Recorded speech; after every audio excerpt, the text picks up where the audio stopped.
Let me show you an image of what a door might have looked like in that day. This is a picture of maybe an Israelite door.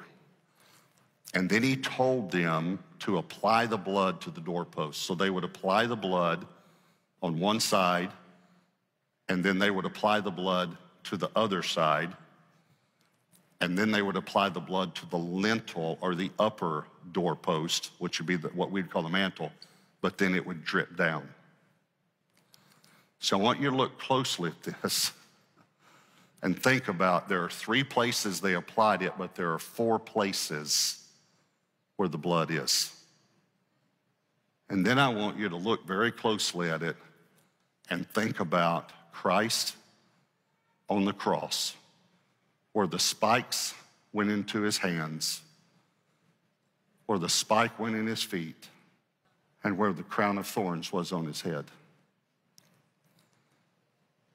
And I want you to understand that if you'll give your life to Jesus, that the blood of Christ will stand at your doorstep, and the destroyer cannot come in to your house.